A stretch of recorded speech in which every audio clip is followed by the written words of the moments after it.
So the first one is basically kind of putting yourself in a half kneeling position and doing kind of like a anterior hip stretch. Main thing you want to start with is making sure that your pelvis is in a kind of neutral position. What I mean by that is you don't want to just kind of sink into the stretch where we're going into lumbar extension. We want to try and find a neutral position or even a posterior pelvic tilt. So you can imagine the space at the top of your pelvis and the angle of your ribs, and try and basically bring those two locations or landmarks towards each other, so we make sure we're not lifting the rib cage or anterior tilting the pelvis. So we kind of approximate those two positions. Half kneeling position, and you just kind of gently rock forward and backwards.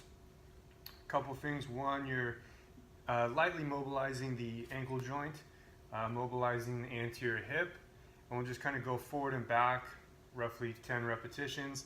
From there, you're going to take the lead leg, go out to about 45 degrees, and then same thing, but now we're moving our body in the plane, kind of the knees traveling over the foot and ankle.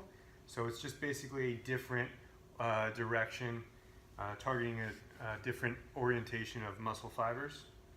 And same thing, roughly 10 repetitions. And then you can either go out even wider, repeat the same thing, or move to this next side. So again, half kneeling position, make sure you bring the ribs down a little bit so we keep that kind of neutral or even posterior pelvic tilt. And rock forward and backwards, roughly 10 repetitions. Bring that lead leg out to 45. Perform the same thing. And then open up even wider and repeat another 10 repetitions. Another great way to mobilize or improve flexibility in the hips, especially prior to squatting, is performing what's called a quadruped rock. So for that, you're basically getting into a quadruped position. I usually have the knees wider than my hips and the toes kind of pointed towards each other. From there, all I do is kind of sit back towards my heels, trying to stretch or open up the hips a little bit, and then come back up and down, and you're simply just exactly what it says, rocking back and forth. So it's called the quadruped rock.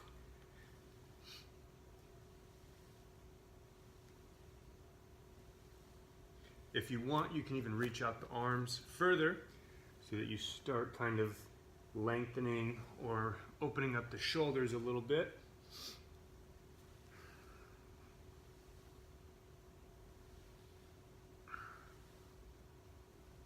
Another movement that I often do is from the quadruped position, slowly stepping the leg up outside of the hands, and I'll just kind of do a few things. So one, rocking forward and back. Another is winging or flaring the knee out and in. And then the other one is basically creating kind of circles of the hip joint. And then you can switch sides. I usually, instead of stepping up there, I usually try and control it a little bit. And again, we rock forward and back.